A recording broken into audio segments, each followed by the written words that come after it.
Fantastic. And I'll start, got it, there we go. Start with a little introduction and then I'll get out of the way so we can hear the man of the hour. So for those who don't know Dr. Marshall Chasin already, I think you'll all know him a little bit because he contributes to our program. He's a bit of an icon in audiology. He's well known, internationally renowned really for his expertise on hearing and music. He's done work with, he's written several books. He's done work with hearing aid companies to help them do processing that would serve musicians better. He's the director of audiology for the Musicians Clinics of Canada. And in that role, he's helped a lot of musicians with their hearing. I mean, from Sting to Keith Richards and symphonies and so on. He's kind of the music guy. He's also the editor of our Canadian Audiology magazine, the mouthpiece of the Canadian Academy of Audiology, which is Canadian Audiologist. And he works nonstop on this. I'm his associate editor, which is kind of the fancy word for his monkey.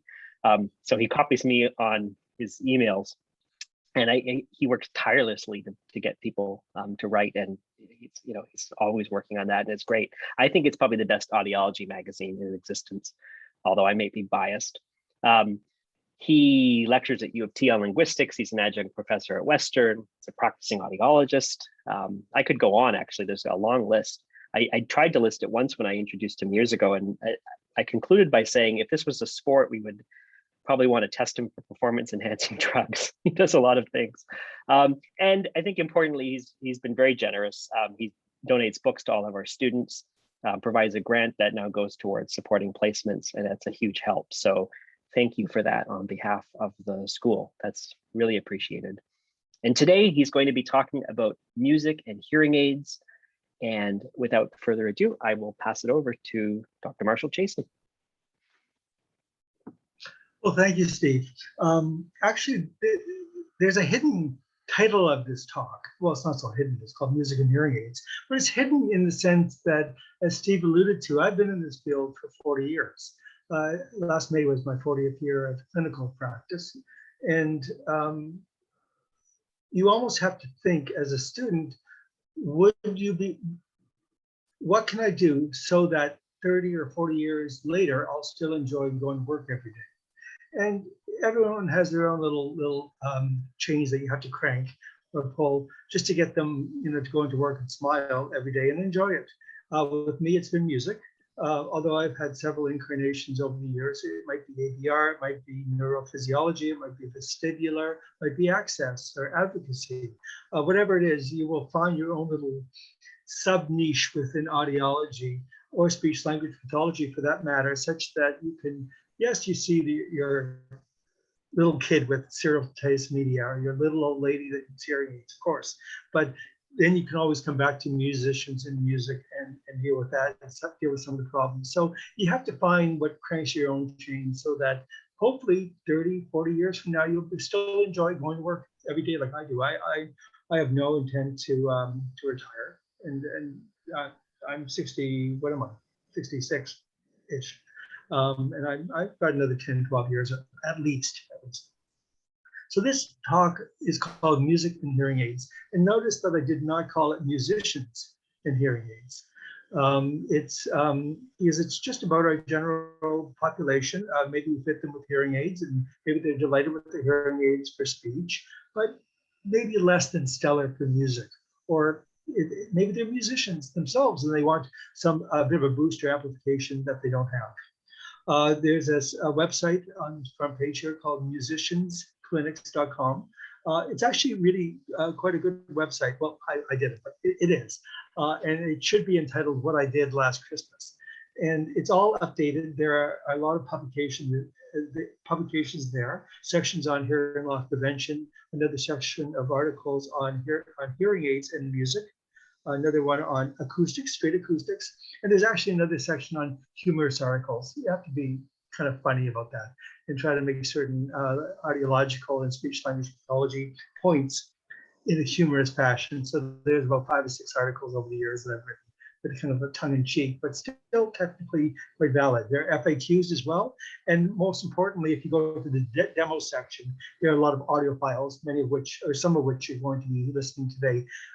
I do apologize for the sound quality that's going to occur on Zoom, but if you can't quite get it, go to the demo section of the website and you'll be able to upload that fairly quickly.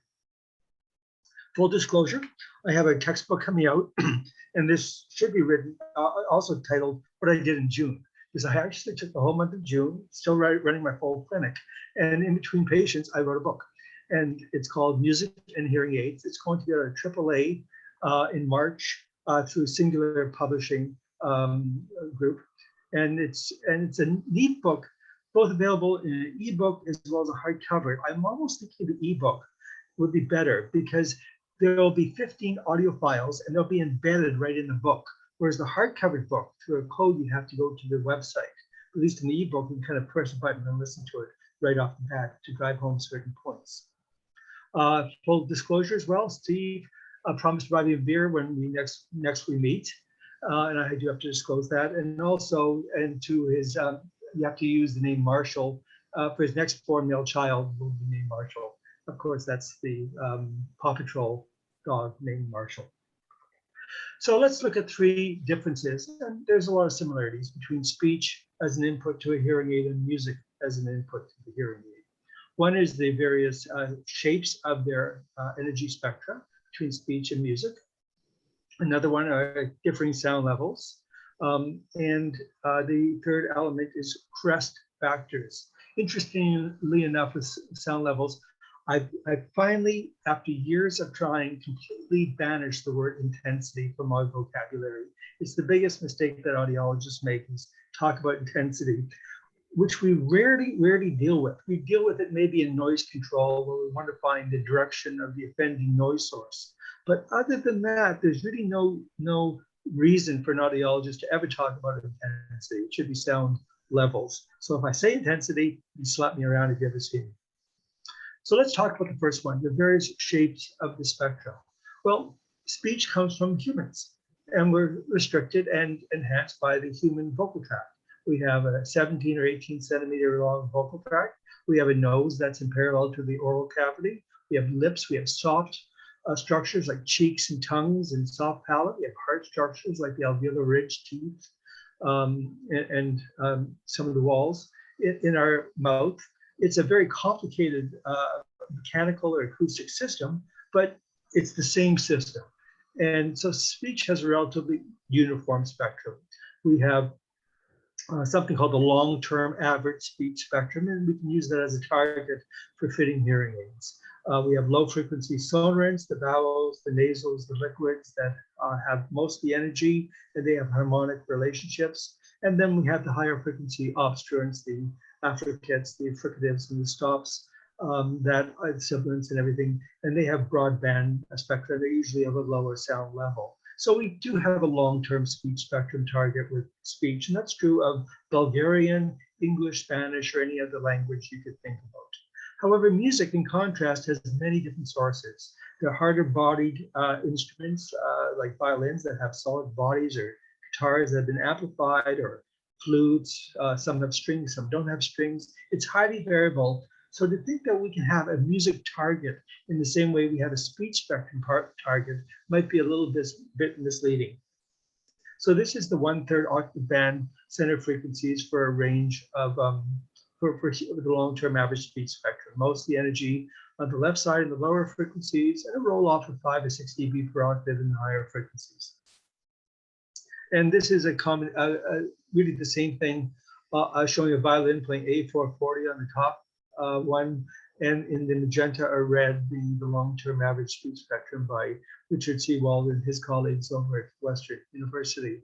And you can see it's different, but it's similar. You have most of the energy in the lower frequencies, then in the higher frequencies, less and less energy. And if you moved up the sound level, it would be almost the same level. It's right on top of each other. However, when you add in percussion, it's a whole different animal. Percussion, like an ABR click, anything that's sudden is going to have a high frequency and typically broadband spectrum associated with it. And there's no relationship between anything speech-like or anything music-like, actually, when percussion is involved. Second element are the differing sound levels. Speech is on the order of about 65 dB at 1 meter, maybe peaks and valleys on the order of 12 to 15 dB higher or lower level. Shouted speech can be 82 decibels, but even the peaks of normal conversational speech at 1 meter will be in the 80s of dB SPL, maybe 90 if you're a loudspeaker.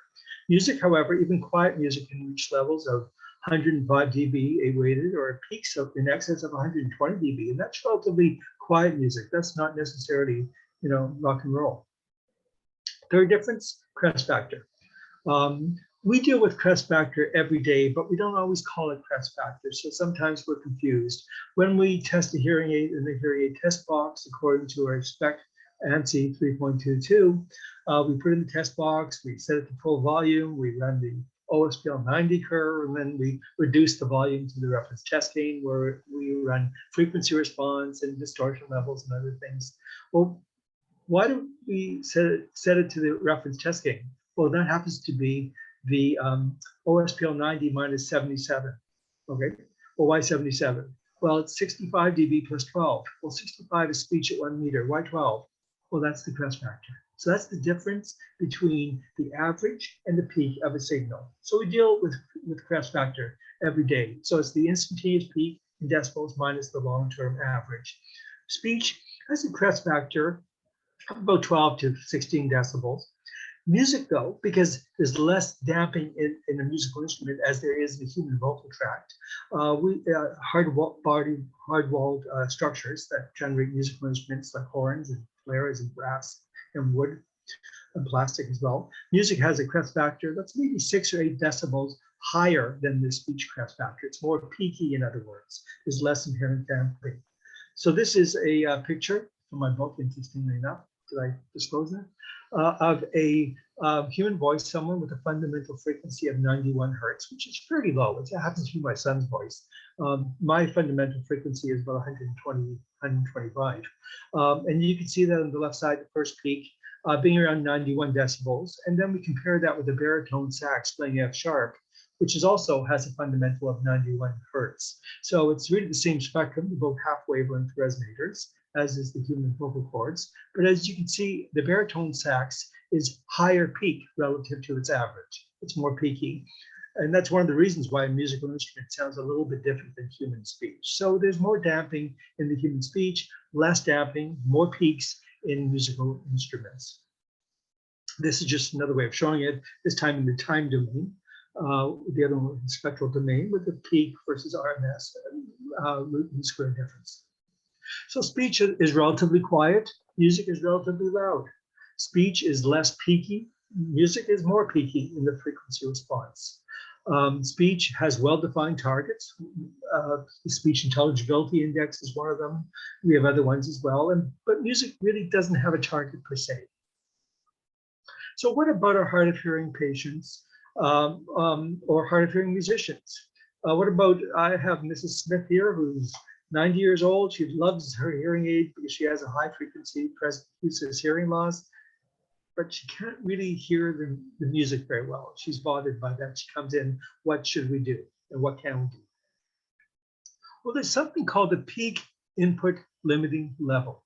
I'm going to take an inordinately long time talking about the peak input limiting level, even though it's not something you'd normally have ever heard of. Even if you know hearing aids and you've taken a hearing aid course and you're saying to yourself, peak input limiting level, what's that?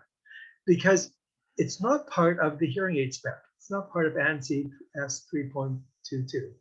So don't test it in a test box, yet it's the most important element. And we need to know about this because we use digital hearing aids. So the peak input limiting level is the highest level that can get into a digital hearing aid without distorting or clipping the front end. So this is before we even got to the hearing aid. It's the input, nothing to do with the output, nothing to do with the fancy algorithms or processing in a hearing aid. This is, can a sound get into the hearing aid in the first place? So with digital hearing aids, we do use the A to D or analog to digital converter. And in every hearing aid, there's several of them. There's 4 or 5 different A to D converters in a hearing aid, one through its telecoil route, another one through its Bluetooth induction route, another one through the microphone route, another one maybe with another microphone. So every microphone that's in a hearing aid has its own preamp and its own analog to digital converter, as well as any form of input. So there might be several in every hearing aid. But not all analog to digital converters are the same, and many of them have a ceiling or peak that they will only be able to have up to a certain level. So the problem is that while speech is very quiet, and you could have this ceiling or this low-hanging doorway or low-hanging bridge into a hearing aid, if speech is relatively quiet, even loud speech, that's fine. It won't exceed that peak input limiting level. But music, even quiet music, not only is it louder, but it's more peaky. It has a higher crest factor. So there's an additional little peak that runs up against this low-hanging ceiling with many hearing aids. I usually use the analogy of a plane flying the bridge. Something's got to give. Either the plane has to duck under the bridge quickly, or it's going to be in many pieces, many planes, or pieces of planes on the other side. And so this is one strategy the hearing aid industry has come up with, where we can actually auto range or reduce the input, which I'll be talking about. And the plane can then reestablish its normal altitude on the other side of the bridge. Another analogy you sometimes hear is an overpass analogy or a low-hanging door. Imagine being on a tractor trailer, these big giant trucks, that the top layer of chickens has been taken off because the input to the bridge has exceeded its capability. This is a double-decker that is now a 1.5-decker. Went under a low-hanging bridge in England. So we did an experiment, and actually Steve Aiken was involved in this many years ago. So we constructed a hearing aid where the peak input limiting level could be successively reduced from a maximum of 115 decibels, which is a very good level because that's the level of modern microphones. Actually, they can even do a bit higher, up to 119 without distortion. So why not having that level up to there? Down to 105, down to 96, down to 92, and back up to 115.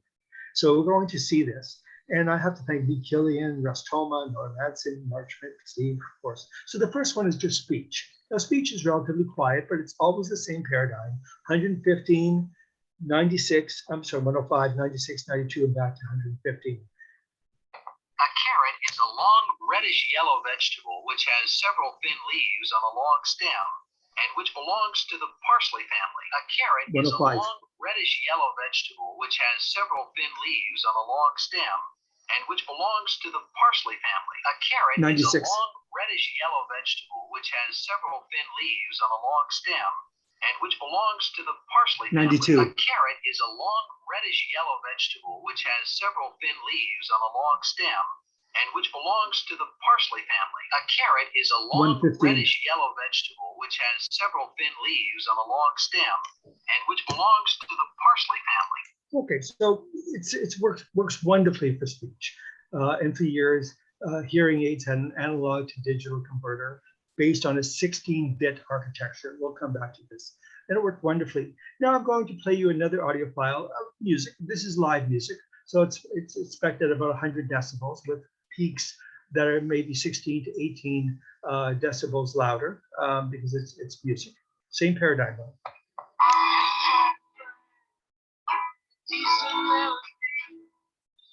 So that I can sing my own company.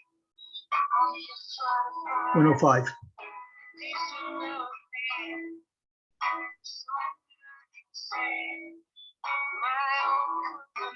96. The year is the best hearing aid.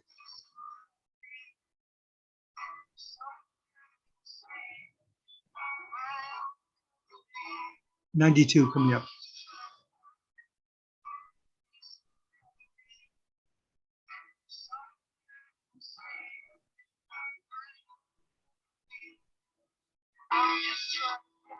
Back to 115.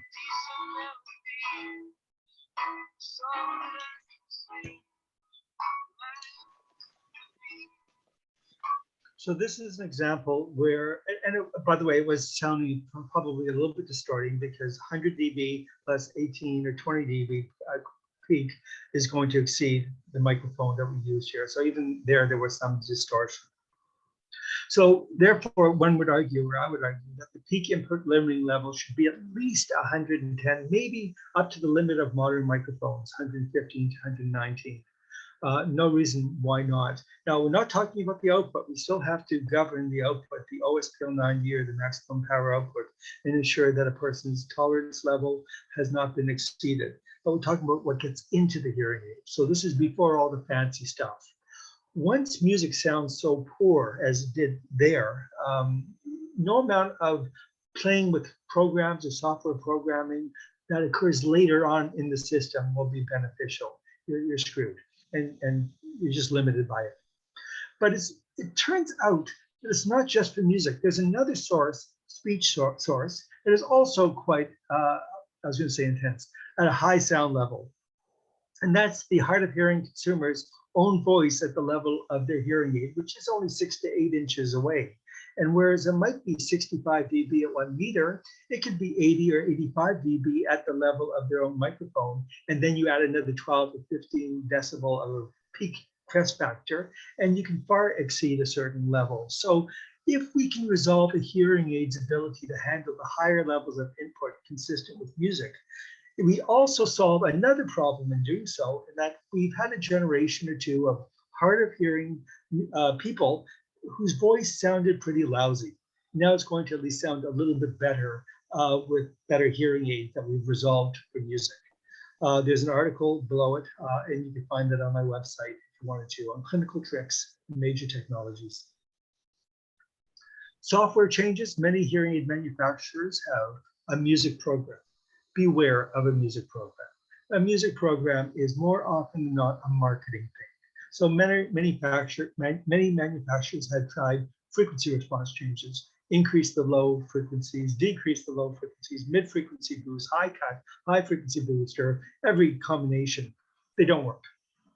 If sound or music is distorted, nothing later on will fix it. So what about a person who walks into your office? They love their hearing aid. Maybe their hearing aid's a year or 2 or 3 years old. They love it for speech. They just want to improve for music. So what clinical strategies, what can we do in the office that would improve things? Well, the first one is that, well, using this ducking under the bridge strategy, we can say at home, turn down the volume of your radio at home, or turn down the volume of your car radio. And then if necessary, increase the volume of the hearing aid, which volume control is later on in the system with hearing aids. So that's like ducking under the bridge, as opposed to the opposite, where you turn up the volume of your stereo and you're back to where you started from. You have a highly distorted sound. So have them turn down the volume as much as possible, turn down the volume of the television even, and then turn up the volume of the hearing aid if necessary. So you get under the bridge as opposed to then standing up again. Second one, you can use an accessory, external device, assistive listening device that has its own volume control. So like an FM system or an infrared system coupled to your hearing aid, where you can turn down the volume of the input such that when it reaches the analog to digital front end converter of your own hearing aid, it is at a lower sound level. And again, you may want to turn up the volume later, but not the opposite. I use this all the time, and many people don't believe me, and I sometimes do it through phone. They don't have to see the patient. I sometimes do it through email. And when I tell them to do that, they usually do this. I don't know if you can see that clearly on there, but that's metric for this. They don't believe when I'm telling them. They think I'm telling them to stick it where the sun doesn't shine. But this works. I tell them to take several layers, 4 or 5 layers of Scotch tape, wrap them around the hearing aid microphone. This, both the front and the back microphones. This will dumb down the sensitivity of the hearing aid microphone by 10 to 12 decibels, depending on the gauge and thickness of the tape. But what happens is that what is presented then to the analog to digital converter is something that's 10 to 12 decibels quieter. So if, let's say, they're going to a loud concert, just before the lights go down, they can maybe do it before, maybe have some Scotch tape in their pocket, wrap a whole bunch of layers around, squish it in, put them back on, and they might have to turn up the hearing aid slightly, the volume, but what gets in will be more protective of the sound. Or simply take off the hearing aids. At low levels of input, let's say soft level speech being around 55 dB, you might need, I'm just making this up, 30 decibels of gain. Medium speech, you only may require 20 or 25 decibels, and loud speech might only require 10 or 15 decibels. That's speech, 80, 85, but music is one category up.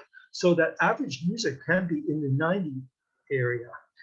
So loud speech is actually quieter than relatively average music. It's like soft music. And so it may be that that same person with a 50 or 60 dB sensory neural loss for loud music, where the input is on the order of 100 decibels or 90 decibels, they may require zero amplification for their hearing loss. That is, at higher level inputs, they require nothing. And we do know that hearing aids are what we call level dependent. They have different amounts of amplification depending on what comes into the hearing aid. So simply taking off the hearing aids, removing the analog to digital converter for listening to loud music is a wonderful solution. This is a study I did with Widex. This one's Widex. The orange is their older style, and their blue is their new style. They call it the Dream, and now it has several other incarnations. I think they're up to the Moment right now. They have the Beyond, the Unique. I probably missed one. The Moment, I think. But if you look on the left-hand side, this is a preference scale for high-level and low-level music. And you can see that the newer innovation, the blue, which is identical to the older Clear model, except the blue one could have a much higher peak input limiting level. That was the only difference. And people noticed a statistically significant improvement in preference from 20% to 80% on average. Even for lower music levels, it was a statistical improvement. And on the right-hand side, this is a hard of hearing person's own voice. And at high stimulus level, that is their own voice at the level of their own hearing aid, there was a statistical improvement. There's missing an asterisk for some reason. It should be there. And on the right side, at low levels, average conversational speech, no statistical difference. That makes perfect sense. So and that was 2014. So the manufacturers have been trying to resolve this problem, not just for a year or two, but they've been trying to work on this for a decade at least. I wrote the first article on this in 2004. So it was about 15 years before they kind of resolved the problem or addressed the problem appropriately. Some technical innovations. How have the hearing aid manufacturers responded to this problem? Well, many of them now use front-end compression prior to the A to D. That is, they run a compressor off the microphone and the microphones that reduces the input, presents it to the analog to digital converter in a range that's better for them, and then digitally re-expands it once it's in the digital domain. And many of them are using voltage doubling now. Sometimes they call it a voltage transformer or electrical transformer. But when we deal with electronics, if you recall from your high school physics classes, current mostly is for the lower level stuff. So the internal noise of the hearing aid is a current phenomenon. And so you don't want to starve a hearing aid of current or it will sound too noisy. Voltage is the high level phenomenon. So that if you can actually double the voltage in a hearing aid, you've added up to 6 decibels of headroom in that peak input limiting level. And a voltage doubler is not high tech, it's high school electrical engineering. It's one of the first things you learn. It's 2 diodes and 2 capacitors, both very small components. And depending on how you hook them up, you can actually double the voltage. So it's not low tech. Well, it's not high tech, it's very low tech, but it's been used in the industry quite extensively. In fact, many manufacturers of third-party IC chips, such as ON semiconductors, they have in their chip a voltage doubler that is already built in. It's very simple. Or many manufacturers, and this is very recent, have moved to post-16-bit architecture. So just looking at this from a picture, the front end compression prior to the hearing aid A to D converter. So this is before, early on, just after the microphone. It's like ducking under the bridge, and this gentleman will stand up again on the other side of the bridge, and he would not have lost his hat or his head or anything like that. He will be non-distorted, is one way of looking at it. Looking at post 16-bit architecture, there are commercially available 20 and 24-bit architectures in the market, and they have a larger dynamic range. So the higher number of bits in a hearing aid, the greater its dynamic range. And for those that like math, well, unfortunately, even if you don't like math, it's going to be the same thing. For each additional bit, you add 6 decibels to the dynamic range. So the formula is 20n times log 2. Log 2 is 0.3. So it works out to be 20 times the number of bits times 0.3, and that's your dynamic range. Dynamic range is the difference between the softest sound that can get into the hearing aid and the highest level sound that can get into the hearing aid without distortion. So a 20-bit system is 20 times 20 is 400 times 0.3 is 120 bits. Very close to what modern hearing aid microphones can do. So it makes sense. If you see a hearing aid that's being marketed as 21 or 24-bit systems, that's marketing. You can't really, with current microphone limitations, you can't really have anything higher than a 20-bit system. It just doesn't make sense. This is a microphone courtesy of Sony. This is input level on the bottom and total harmonic distortion on the y-axis. And it's very stable up to 115, and even 120 only has about 10% distortion, which is barely audible, by the way. When you think that modern handset telephones, landlines, have 25% distortion, and we can hear there quite well. So, you know, it's still a fairly low one. And there, with MEMS microphone, micro electrical mechanical system microphones that are used all the time in cell phones, we've now started to use them in hearing aids. You can get 119 decibel input without much distortion at all, which is kind of nice to see. This is actually a true picture, untouched true picture. Here at the party, oh, Marshall, you're wonderful. Did he say 20 and log 2? So if you want to impress your friends, that's how you impress your friends. You go up to them and say 20 and log 2, and they'll say, wow, you know a lot. That's actually really did happen. Some 16-bit examples that are in the marketplace right now. They're really 19 or 20-bit systems. Unitron Discover Next to the Blue, they boast a peak input limiting level of 119 dB. Phonak Paradise, also that same number, up to the limit of the microphone. The Oticon More, same thing. The Widex Moment, Bernafon Alpha. Bernafon also auto ranges, such that they know that dynamic range between the softest and loudest sound that can get in without distortion is, let's say, governed by, let's say it's 100 decibels. I just picked that out of the air. Nobody says it has to be 0 dB to 100 dB. It could be 150, it could be 15 dB to 115 dB, or 100 or whatever, as long as the difference is maintained. That's what's limited. And that's what auto ranging does. It adjusts itself, that optimizes it for the level of the input. And this technology has been around since 1991. So this is not new technology. Resound Link, LINX Quattro, the Key of 116, Starkey Olivio Edge. Can't get a straight answer from Starkey as to what their peak input limiting level is, but you can do this for yourself or check it out for yourself in your own clinic. None of these numbers will appear on a hearing aid spec sheet. You have to talk to the manufacturer, the representative of the manufacturer.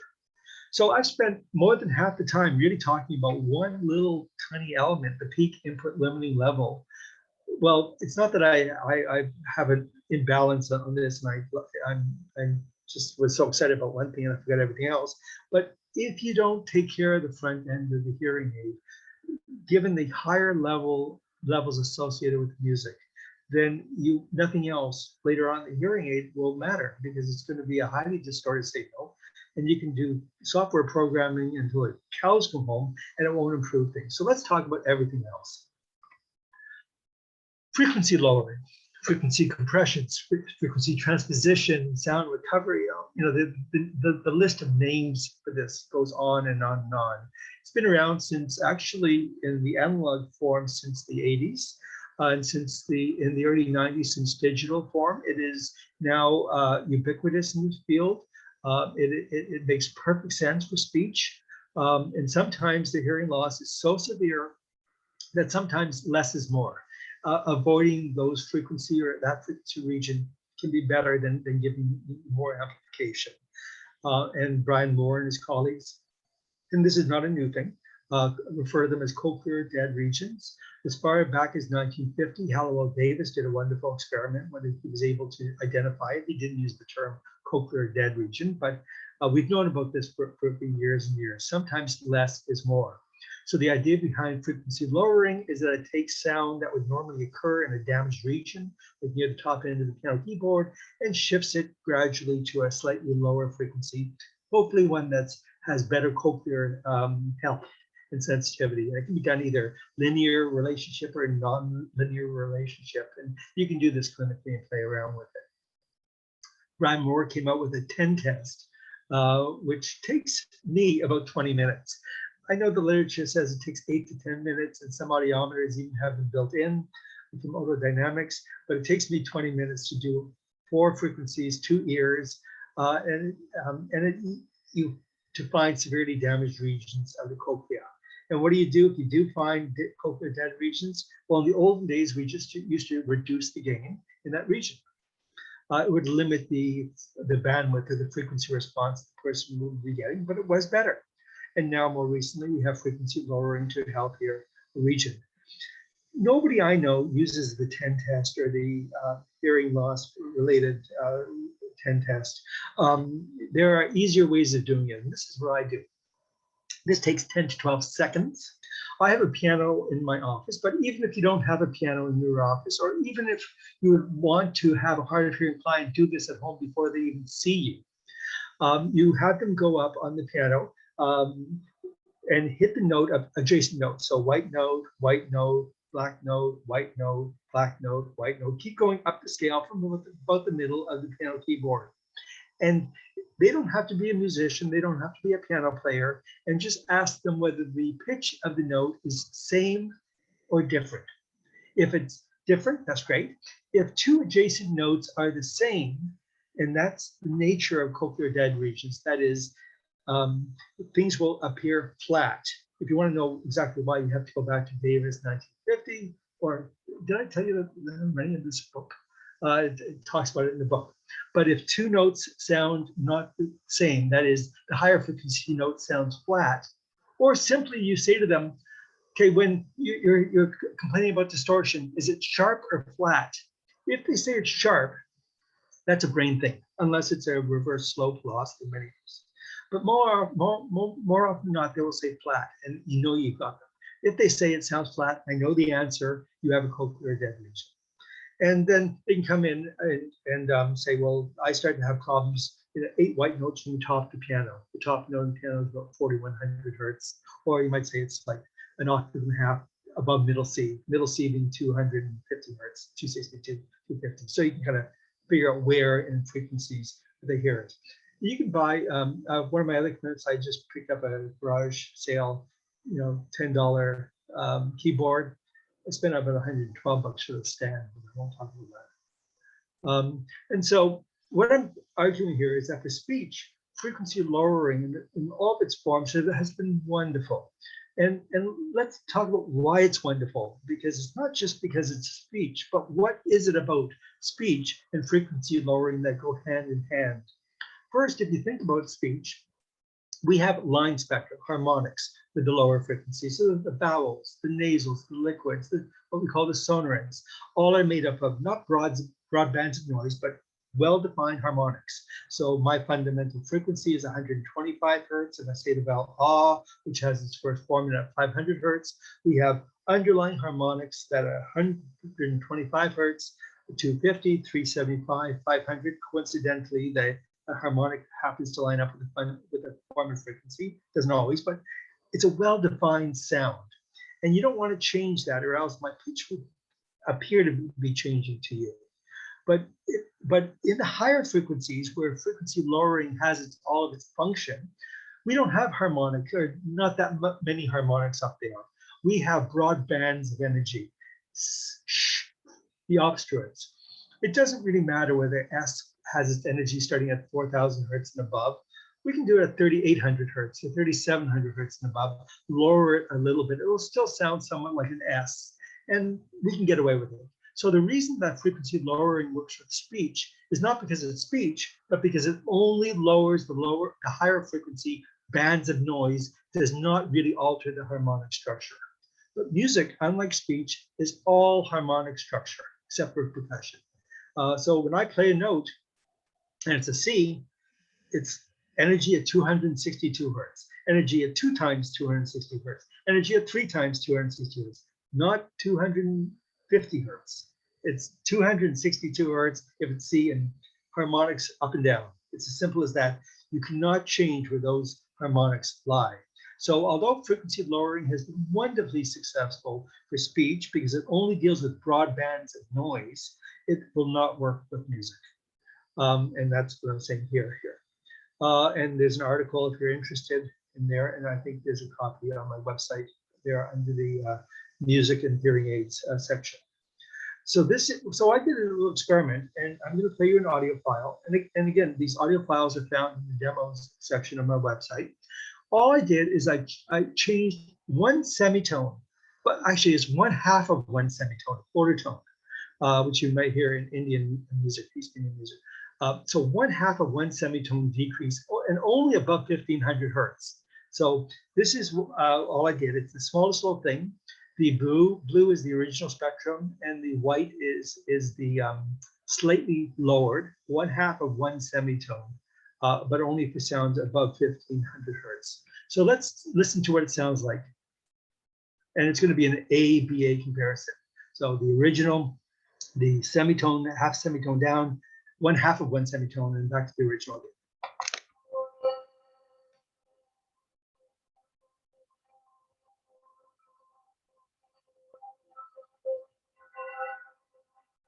It's like a junior high school band there.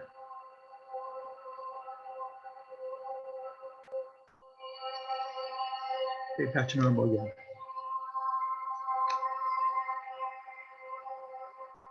Same thing with the full musical score, ABA comparison.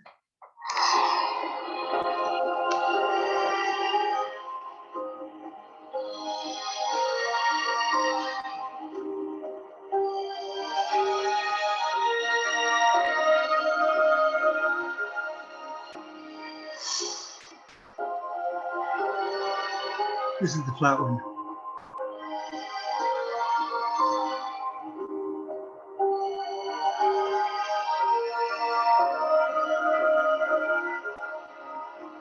Back to the original.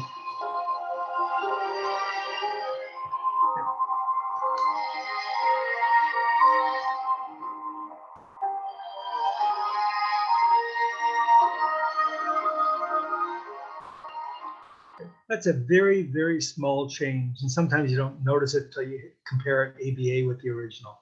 But it's okay for speech because it's only the broad bands, the sibilants, that are affected for speech, not the harmonics. Finally, I can curl up with my book and escape to the roaming wilds of Nottingham. Finally, I can curl up with my book and escape to the roaming wilds of Nottingham. Finally, I can curl up with my book and escape to the roaming wilds of Nottingham. Sorry. But what I do clinically for music is that I don't want to change the harmonic relationships. I just have a high cut. I roll off the higher frequencies slightly. It's as simple as that. I don't change where the frequency components are. I just reduce their sound level. And this is what it sounds like in an ABA comparison. This is a 6 dB per octave roll off above 1500 hertz.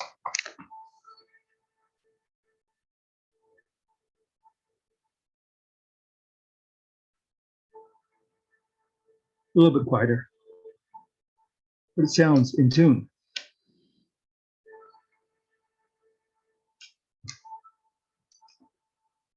So as you can see, it is a better thing to do for music than to use frequency transposition. But there is one counterexample I want to share with you. It's a 1 octave example. It's an island of refuge.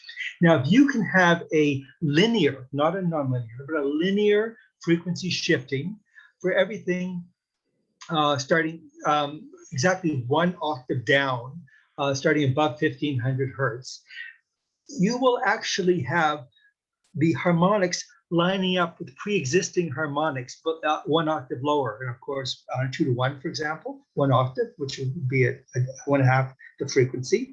You're going to have the first shifted one line up perfectly, and that will be true of all even number harmonics. The odd number harmonics, though, will create new stuff, but this new stuff still sounds very musical, albeit maybe not what the composer had in mind. You'd have the creation of a perfect fifth or a third. So let me show you what that sounds like with music. ABA comparison.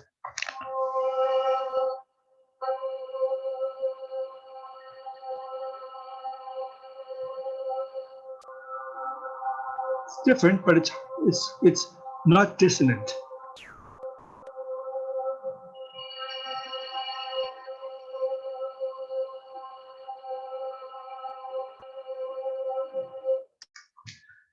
But this will not be useful for speech. So this would be useful for programming your hearing aid of music only, instrumental music only, not for speech. So let's see what happens with speech.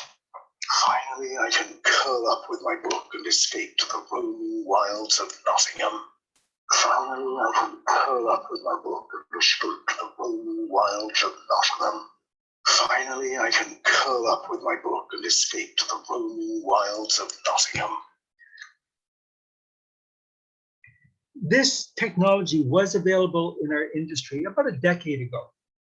It is no longer available, it's been replaced, but part of what an audiologist does, or part of what I do, and I think you'll find it when you're out there clinically working, is that you will, I don't want to say whine, but you have to liaise with the manufacturers and go to a conference and take the engineers and the marketing guys for a beer after, or try to convince them of certain things. And so I spend a lot of my time with manufacturers saying, you have this technology already, you don't have to reinvent it, just bring it back, but this time maybe just for instrumental music and not just for other stuff as well. And I'm getting some success. So hopefully you will see a 1 octave linear transition, a lowering, but for instrumental music only. This is what I just did with music. The blue was the original sound, that's an A, and it created a yellow, which is the E. An A and E, maybe E, the yellow one, was not what the composer had in mind, but it sure sounds nice together. It's not dissonant, and so that's what would happen. So what about the frequency response? Low frequency, should it go up to ever, the higher frequencies? It turns out that if you compare speech and music, and you look at all the information and all the research, chapter 3, by the way, in my textbook, it's coming out in March. I mentioned that textbook. But if you look at all the information from Brian Moore, Michael Stone, also Todd Ricketts, it's more based on the limitations of the cochlear damage, the limits of our auditory system, rather than the music input per se. And we see that again with compression as well. So the frequency response should not be any different, regardless of whether it's music as input or music program or speech as input, a speech program. It should be the same. There's no inherent reason. And between their research and some other people, they delineated 3 rules of thumb clinically. If it's a mild sensory neural hearing loss, then try to get and give your clients the broadest possible bandwidth. The odds of a cochlear dead region occurring are 0 to 0 with just mild sensory neural loss. If it's a steeply sloping sensory neural loss, the narrower will be better. That is, you will expect to have dead regions, dead cochlear regions, and you might want to back off to higher frequencies. Or at least for speech, use frequency lowering. For music, you might have to reduce the high frequency gain. And if the loss is greater than 60 dB sensory neural loss, then there's a good chance there's some cochlear dead regions as well. And you might want to have narrower is better. So those rules of thumb. The only time you can really have a truly broadband response are for those patients of yours, clients of yours, that have a relatively mild, but certainly less than 60 dB sensory neural loss. One channel is best. This is another question. You will not find a commercially available hearing aid in the marketplace that has a single channel. And that's because multi-band compression has been wildly successful, as has frequency lowering for speech. In a difficult listening situation, you can have the lower frequency channels decrease in amplitude more than the higher frequencies. You can do all sorts of weird and wonderful things with multi-band compression. But Multi-band compression will do something different for the lower frequency fundamental notes and something, again, different again for the higher frequency harmonics. And with many musical instruments and much music that we listen to, it's the balance between the lower frequency and the higher frequency harmonics that has to be maintained. Although we don't have a hearing aid that is a single channel, we have one PSAP though, a personal sound amplification product. It's available through etymotic.com, etymotic.com, Etymotic Research. It's called the Bean, and it's based on 1988 K-Amp, which was a single channel analog hearing aid. And many of my clients who only maybe need 10 or maybe 12 or 15 decibels of amplification, the Bean is a nice alternative to a hearing aid, especially for music. So one strategy, they love their hearing aid for speech. They come in, short of recommending a new hearing aid for them, or maybe they can't afford it and they don't want to spend whatever, they can get the Bean through Etymotic Research for several $100s, and they use it when they play and listen to music. This is a potential problem with multiband compression, where a flute may sound like a little bit like an oboe. So here we do not change the frequency harmonics at all, other than increasing the amplitude of the higher frequency harmonics. So I'll play this first. It's a flute. In a moment, it's going to sound like an oboe.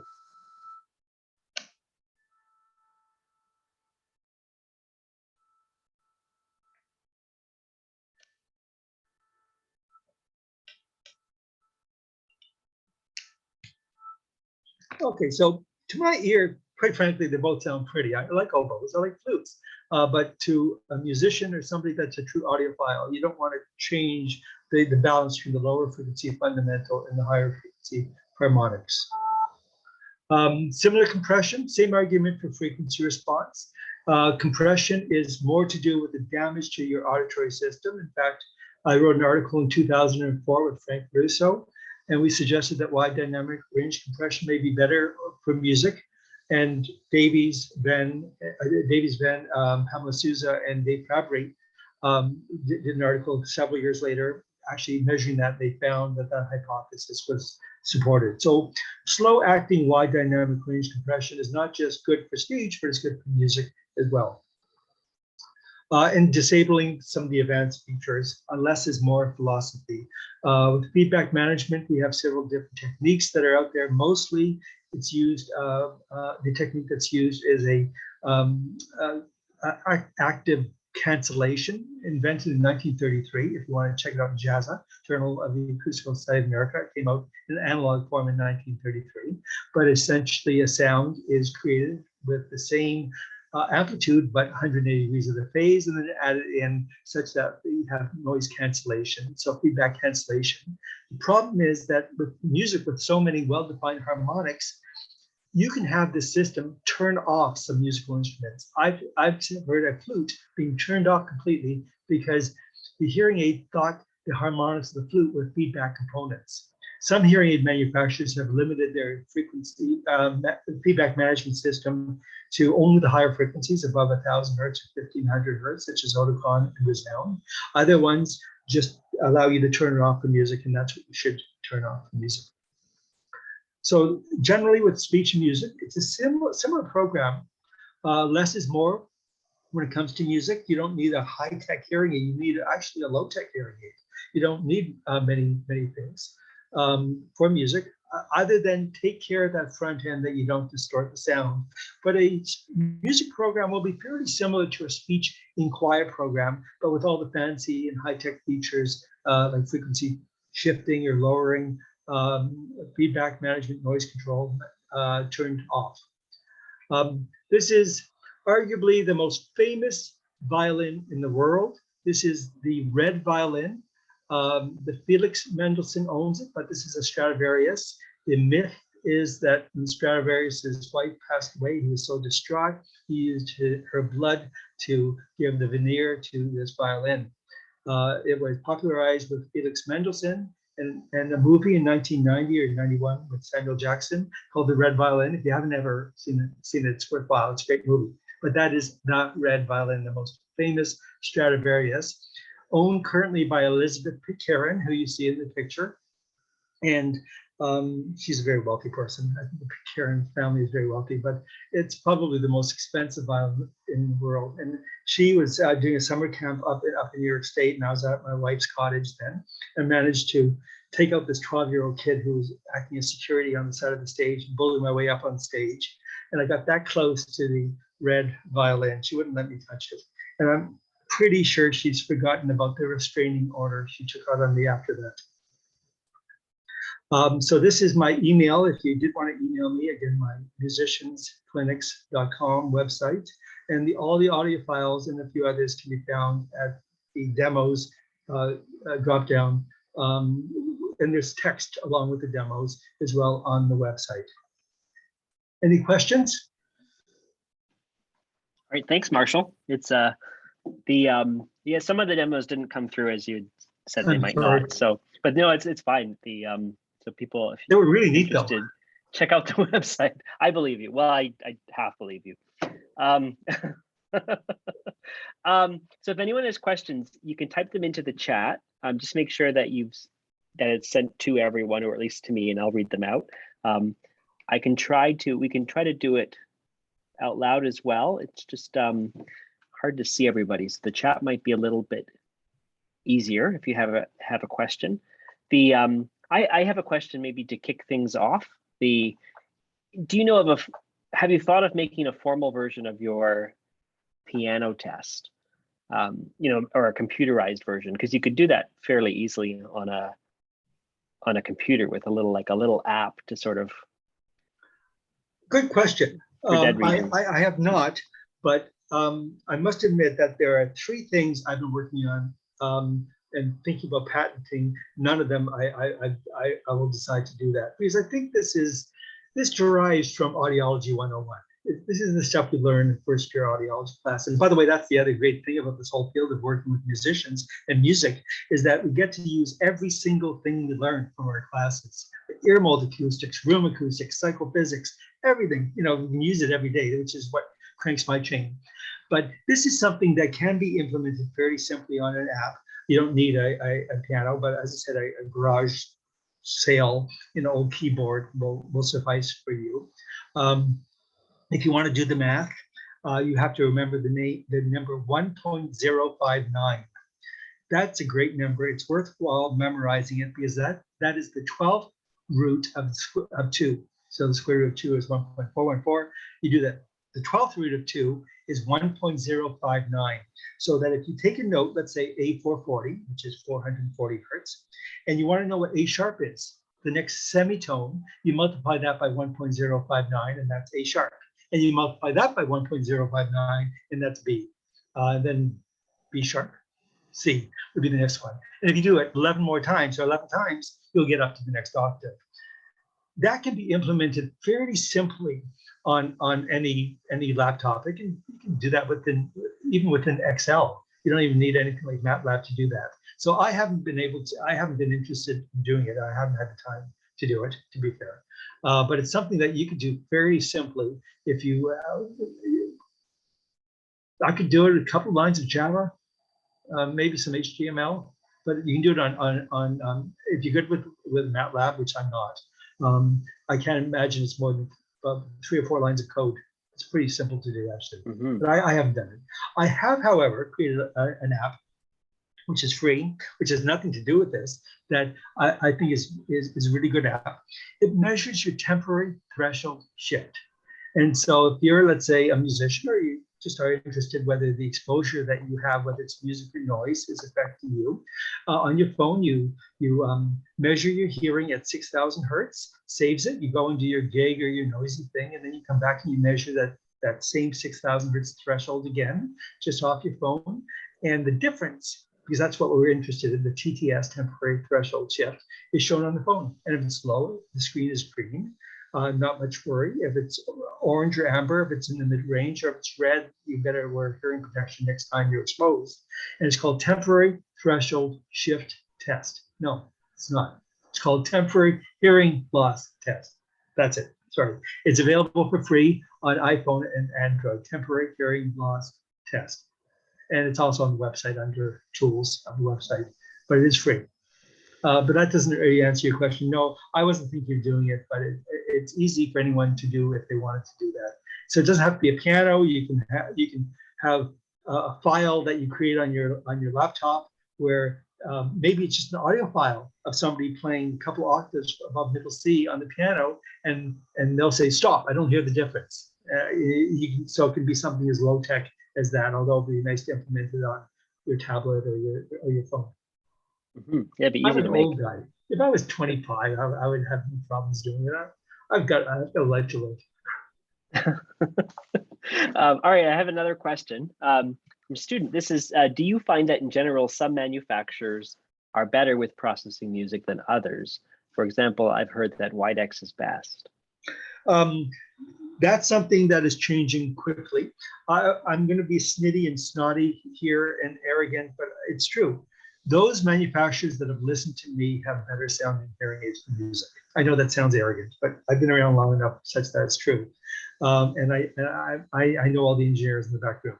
It is true that Widex has taken care of it, and they did listen to me. Thank you. And they have a rock solid front end, but so does Oticon More, so does the Bernafon Alpha, so do a whole bunch of other hearing aids out there. They have a rock solid front end. Your own programming, having a very similar to speech and quiet program with the same frequency response that you would have in speech and quiet, set for that for your music program, and it should sound very similar to the Widex Moment, the Oticon More, the Bernafon Alpha, the Unitron hearing aids. I haven't really tested personally the Phonak. I'm a little bit nervous about saying everything. I gave a list of those that were post 96-bit dynamic range bit systems before. I haven't had a lot of experience with a lot of them, but certainly your question is quite valid. Widex does have a very good front end, as do a lot of hearing aids. The first manufacturer to ever use that bit of compression prior to the analog to digital converter was Widex. And interestingly enough, they're the only company now that does not use it. They feel they've gone beyond that and they use other techniques, and they no longer use that analog compression, which doesn't degrade the signal at all because it's digitally reestablished after. So Widex is very good, but so are a lot of other manufacturers as well. If you would have asked me that same question 2 years ago, I would have been less wishy-washy. I would have been saying, yes, you're right. But today, I think a lot of them have risen to the occasion. All right, I think that's all the questions we have. Unless, we got one more here. All right, so you mentioned a few bits of hearing aid technology that seem to be rooted in the developments of other fields, sound engineering, mobile phones, etc. Do you think that hearing aid development still has more to learn from the music or telecom industries? Any low-hanging fruit? That is an excellent question. Well, of course, MEMS microphone have now been started to be used in the hearing aid industry. And you don't see all the hearing aids, and even within the manufacturer, not all the hearing aids use a MEMS microphone. The problem with microphones is that on a hot day or humid environment, electrons fall off the diaphragm of the electric microphone. And you can look on the floor, you see all these electrons on the floor. So they changed it from silicon to Teflon. And they've also have a charge pump. That's the micro electromechanical part of it, the electromechanical. There's a charge pump that actually keeps putting back electrons onto the diaphragm of the hearing aid. And that's how MEMS microphones work.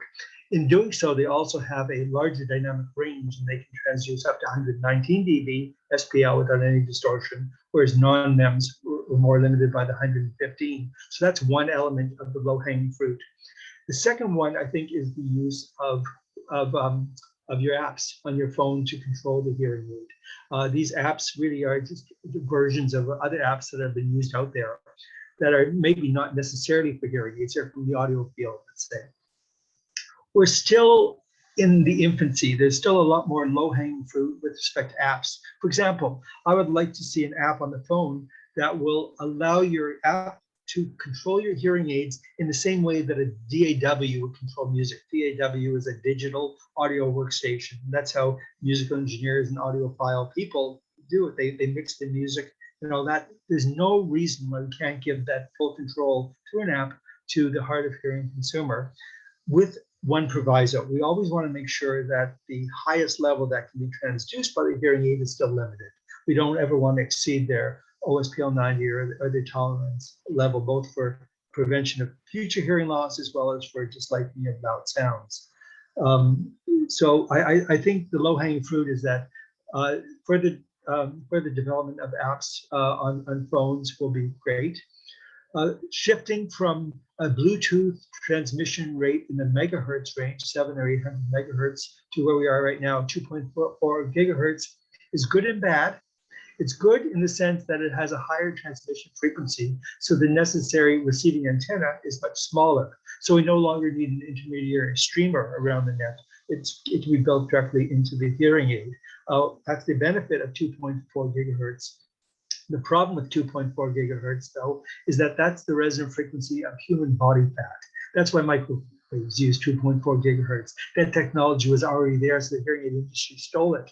But if someone walks between you and the emitter, the Bluetooth emitter, whether it's up on stage or just you're watching TV and somebody walks in front of you, it's going to cut out the sound from Bluetooth, or can cut out the sound. Their body will absorb that 2.4 gigahertz. So I would love to see something 2.8 or maybe 3 gigahertz, something away from the resonant frequency of body fat, still have the very small antenna so that you don't need a streamer or an intermediary device. I would assume in a decade, you're going to be seeing higher levels than 2.4. Not probably from the hearing aid industry, but from other industries, and then we're going to steal it from them. That's how the hearing industry works. That's fine. So 2.4 is better than 700 megahertz, but we could do better. We can do better. Don't know any other low-hanging fruit: the microphone, the apps, and maybe the transmission of Bluetooth. Sorry. Cool. Ruby? Yeah. All right, no, that's great. It's that looks like it for the questions. You see, I think nothing else is coming in. So thank you for this. This was fantastic. Oh, you're welcome. This was a really, really nice talk. I heard, I'm not sure if this is right, but I thought I picked up that you've written a textbook that you've just released. I was just trying to read between the lines, but I don't know about that yet. It will be released in March. Music and hearing aids, and Plural Publishing will be out. I think they're aiming for AAA in the States in St. Louis, but it'll be available online. It's a good book. You don't make a lot from writing books. You get like 6% royalty or something like that. But it was fun doing and fun forcing myself to take all that disparate research and put it together in 130 pages. So that's a good thing. And the fact that you can embed now audio files that you can actually hear through the book, I think will drive home certain points, and many graphs. I think we have quite a few graphs and spectra that are clearly shown there. So yeah, it's a disclosure that of course I'm going to get some money from it, not a lot, but it's a great book. I suspect the ebook, which is I get less money from, but I think it might be better only because you have embedded files. Thank you for asking that, by the way. yeah, I prefer ebooks myself. So anyway, that was great. Thank you so much. If I would check out the website. I can share, if anyone has questions, feel free to send them along to me, and I can share them as well. And look forward to seeing you again in person. Have a wonderful day. Thanks for all joining me. Thanks everyone. Thank you. Bye all.